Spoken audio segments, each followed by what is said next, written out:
क्या भारतीय टीम टी20 world cup की उस ट्रॉफी की सबसे पवल दावेदार टीम है?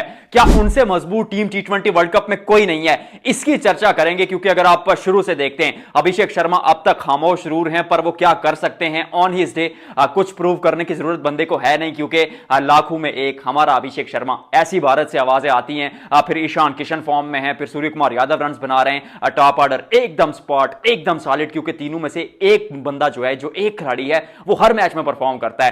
फिर मिडिल ऑर्डर में आप देखें तिलक वर्मा एशिया कप में पाकिस्तान के खिलाफ खुद को प्रूव कर चुके हैं, वो एंकर करते हैं इनिंग को। फिर शिवम दुबे भी रन बना चुके हैं, हार्दिक पांड्या के बल्ले से भी एक 50 आया था। उसके अलावा रिंकू सिंह हूं, शिवम दुबे हूं, या इवन अक्षर पटेल भी बल्लेबाजी कर लेते हैं। 8वें नंबर तक या 7वें नंबर तक कंप्लीट बैटर्स आपके पास मौजूद हैं। और उसके अलावा अगर देखा जाए तो बेंच पर संजू सैमसन बैठे हैं, जिनको एक मैच में मौका मिला था, 8 गेंदों पर 23 रन उन्होंने भी बनाए थे। और भारतीय टीम के बारे में सबसे जो खास बात है वो ये है कि ये एक खिलाड़ी पर रिलाय नहीं करते कि भाई हमारे पास कोई बड़ा सुपरस्टार है तो वही हमें मैचेस जिताएगा। नहीं सर, हर मैच में डिफरेंट खिलाड़ी उठकर सामने आता है, हर मैच में डिफरेंट कैरेक्टर स्टेप अप करता है, और फिर हर मैच में मैन ऑफ द मैच भी तो अलग अलग खिलाड़ी हो रहे हैं। अब जसप्रीत बुमराह से देखिए, आशदीप सिंह, सिराज, हर मैच में मौका नहीं मिल रहा, लेकिन जब जब मौका मिलता है परफॉर्म करते हैं। वरुण चक्रवर्ती, कुलदीप यादव, इस फिरकी को खेलना बहुत नामुमकिन, और बल्लेबाजी में मतलब एकदम स्पॉट टीम। थोड़ा सा लूप होल है, वो क्या लूप होल है, क्या दिक्कत है भारतीय टीम की, वो आपके सामने रखूंगा। और थोड़ी सी बात करेंगे ग्लेन मैक्सवेल साहब, क्योंकि ग्लेन मैक्सवेल पीएसएल की तारीख के सबसे बड़े खिलाड़ी बन चुके हैं, जिस पर भारत के लोग कह रहे हैं कि आईपीएल में जो माल बच जाता है वो पीएसएल में लोग खरीद लेते हैं। तो बात करेंगे उसको भी रिलेट करके थोड़ा। पहले भारतीय टीम से आगाज करते हैं कि क्या विश्व कप की यानी टी20 वर्ल्ड कप की सबसे मजबूत टीम है। सच्चाई यह है कि भारतीय टीम टी20 वर्ल्ड कप की सबसे मजबूत टीम है, क्योंकि ओपनिंग जो जोड़ी आपके पास है वो विस्फोटक अंदाज में बल्लेबाजी करती है। चाहे आप अभिषेक शर्मा को देखें, क्योंकि आते हैं पहली गेंद से अटैक करते हैं, सर पर कफन बांधते बल्लेबाजी करते हैं। He is that kind of character को जो सामने वाली की मतलब खूब खातिरदारी करते हैं, वो अच्छे से मेहमान नवाजी करते हैं। और समटाइम्स ऐसा होता है कि जब आप इस तरह की इंटेंट अप्रोच के साथ खेलते हैं तो आप फेल हो जाते हैं। अभिषेक शर्मा के फेल होने से मुझे कोई दिक्कत नहीं है। भारतीय फैंस के नजरिए से अगर बात करूं तो आप गुस्सा जरूर कर रहे हैं, पर टीम इंडिया के नजरिए से बात करूं तो अभिषेक शर्मा का अगर विनिंग रेशो 5% भी रहता है, यानी 10 में से 5 मैचेस में वो परफॉर्म करते हैं, 5 में फेल हो जाते हैं, you have to stick with that, क्योंकि जनरेशनल टैलेंट है। ऐसा खिलाड़ी आपको रोज रोज नहीं मिलेगा जो पावर प्ले में मुकाबला खत्म कर देगा, और वो परफॉर्म भी करेंगे, ये बात भी याद रखिएगा। फिर ईशान किशन की जानिब से अगर देखा जाए तो झारखंड का लड़का वहां पर बतौर ओपनर शो किया था, मिडिल ऑर्डर में शो किया था, फिर 6ठे नंबर पर बल्लेबाजी करते हुए शो किया था। भारतीय टीम में वापस आते हैं, वहां परफॉर्म करते हैं, और पाकिस्तान के खिलाफ जहां जो पिच थी वो बैटिंग के लिए उतनी अच्छी नहीं थी, वहां परफॉर्म करते। तो विच मींस ओपनर्स आपके लाजवाब हैं। सूर्य कुमार यादव ने आपके लिए उस मौके पर रन्स बनाए जब आप 77 फॉर 6 थे अगेंस्ट यूएसए, फंस गई थी भारतीय टीम। सूर्य कुमार यादव पे बहुत बातें हो रही थी, वहां स्काई ने रन्स बनाए, और कैप्टन जब लीडिंग फ्रॉम द फ्रंट करता है, वो जो कॉन्फिडेंस उनका रहता है, तो फिर आप सोचते हैं कि आपकी टीम सही ट्रैक पे जा रही है। और मिडिल ऑर्डर भी, चाहे वो तिलक वर्मा हूं, चाहे रिंकू सिंह हूं, चाहे शिवम दुबे हूं, आप इनको ऊपर नीचे भी करके बल्लेबाजी के लिए भेज सकते हैं। फिर अक्षर पटेल भी ठीक ठाक बल्लेबाजी करते हैं। तो भारतीय टीम की बल्लेबाजी स्ट्रॉन्ग है।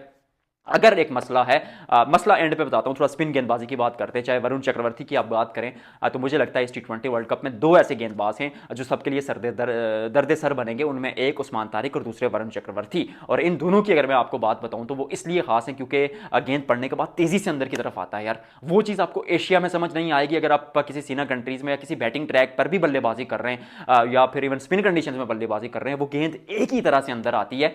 तो वो इस इररिस्पेक्टिव टू द कंडीशंस, यानी इररिस्पेक्टिव कहने का मतलब है कि कंडीशंस को अगर साइड पे भी हटा दे, बैटिंग के लिए हूं जैसी मर्जी हूं, इन दोनों को खेलना मुश्किल होगा। और फिर कुलदीप हमेशा से परफॉर्म करते हैं अगेंस्ट पाकिस्तान स्पेशली, और ओवरऑल भी वर्ल्ड कप में जो आईसीसी इवेंट्स में उनका ट्रैक रिकॉर्ड ठीक ठाक है। अक्षर पटेल बीच में आते, वो भी अच्छी गेंदबाजी करते हैं। और अगर आपको जरूरत पड़ती है एक और स्पिनर की, अगर पिच स्पिन के लिए उतनी असाजगार बन जाती है, तो आप वाशी को खिला सकते हैं, यानी वाशिंगटन सुंदर को खिला सकते हैं, आप ड्रॉप कर सकते हैं। वहां पर आपके पास ऑप्शन है रिंकू सिंह का, या आप किसी तेज गेंदबाज को तो खैर और आप ड्रॉप करेंगे नहीं, क्योंकि अर्शदीप को ड्रॉप करके आप कुलदीप को ऑलरेडी लेकर आगे हैं। तो स्पिन गेंदबाजी में भी बहुत गहराई, बहुत ताकत, और तीनों गेंदबाज अलग अलग वैरायटी के गेंदबाज हैं। यानी ऐसा नहीं है कि एक को आप खेल रहा है बल्लेबाज तो फिर वो उसी माइंड के सेट के साथ दूसरे को खेल लेगा, ऐसा नहीं है। फिर तेज गेंदबाजी, जसप्रीत बुमराह, जस्सी जैसा कोई नहीं। और जस्सी की अगर बात करूं तो साजिदा फरहान के उन छक्कों को अगर हटा दिया जाए तो थ्रू आउट हिज कैरियर किसी ने भी जस्सी को डोमिनेट नहीं किया, और साजिदा फरहान ने भी डोमिनेट नहीं किया था। छक्के जरूर लगाए थे, which was surprising, which was special from Sajida Farhan. ऐसा नहीं है कि वो छक्के जस्सी को लगाना आसान है,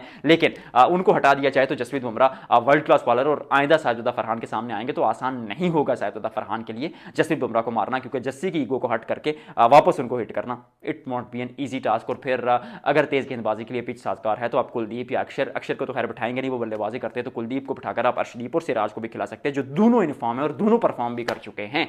एक मसला है कि आपके पास दूसरा तेज गेंदबाज खिलाने का ऑप्शन नहीं है, तो आप हार्दिक पांड्या के साथ बतौर सेकंड गेंदबाज जाते हैं, सेकंड फास्ट बॉलर जाते हैं, यानी Jasprit Bumrah world class bowler again, लेकिन हार्दिक पांड्या उनके साथ डिलीवर कर रहे हैं। Hardik is a complete bowler, मैं ऐसा नहीं कह रहा कि कंप्लीट वो बॉलर नहीं है, बट एट दी एंड जब उनका आप शुमार करेंगे, जब उनके नाम के आगे वो लिखेंगे तो ऑलराउंडर ही लिखेंगे। तो फिर ये एक सोच शायद आपके दिमाग में जरूर आएगी कि आखिरी के 2 ओवर्स में अगर 30 रन डिफेंड करना है, बुमराह तो अपना काम कर जाएंगे, पर क्या हार्दिक पांड्या पर आप वहां पर रिलाई करेंगे, आप किसी स्पिनर को गेंदबाजी देंगे? स्पिनर को देंगे तो अश्विन से बेहतर गेंदबाज कोई नहीं था, फिर भी अफरीदी ने उनको मारा था। तो ये एक समस्या है कि एक और तेज गेंदबाज क्या अर्शदीप सिंह को या सिराज को आप खिलाएंगे? तो ये थोड़ी सी सोच। और थोड़ा सा एक और मसला जो है भारतीय टीम का वो ये है कि बीच में आपके पास विराट कोहली होते थे, वो मैच निकाल के ले जाते थे, और बड़े मैचेस में चाहे वो तिलक वर्मा हो, सूर्य कुमार यादव हो, उसके अलावा अगर देखा जाए रिंकू सिंह हो, किसी ने खुद को उस तरह के बड़े मैच में अभी तक परफॉर्म नहीं किया। तिलक वर्मा की उस एशिया कप की इनिंग्स को हटा दिया जाए तो वहां पर भी वो रनआउट बचे थे, एक मौका उनको मिला था।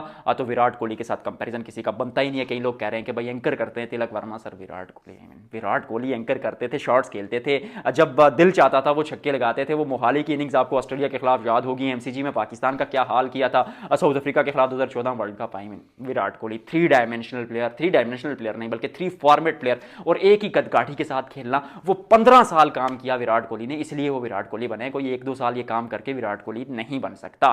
तो वो एक सोच रहेगी कि यार बड़े मैच में अगर 2 विकेट ऊपर से जल्दी गिर जाती हैं तो क्या वो अवतार विराट कोहली जैसा कोई दिखा पाएगा मिडिल ऑर्डर में? तो उसके अलावा भारतीय टीम मुझे लगता है मजबूत टीम है। उनके आसपास कोई टीम है तो वो साउथ अफ्रीका और न्यूजीलैंड है, और भारतीय टीम अगर इस मुकाबले इस टूर्नामेंट में कोई मैच हारती है तो मुझे पता नहीं क्यों लगता है कि पाकिस्तान और इंडिया का मैच एक दफ़ा फिर होने जा रहा है। और पाकिस्तान और इंडिया के मैच में स्किल सेट वाइज अगर बात की जाए तो भारतीय टीम बहुत मजबूत मैन टू मैन मार्किंग में, और अगर आप उस प्रेशर को हटा दिया जाए तो भारत एक तरफा हरा देगा पाकिस्तान को। लेकिन उस मैच में अगर सेमीफाइनल में भिड़न होती है तो बहुत प्रेशर होगा भारतीय टीम पर, क्योंकि पाकिस्तान हार जाता है तो कोई फर्क नहीं पड़ता, मतलब लोगों को हारने की आदत है, ये हारते ही हैं, और इनकी टीम भी कमजोर थी। लेकिन भारत हार जाता है तो फिर बहुत आवाजें उठेगी, तो वो एक प्रेशर शायद भारतीय टीम पर हो, तो पाकिस्तान से थोड़ा वो चाहेंगे कि शायद ना खेले पाकिस्तान से दोबारा।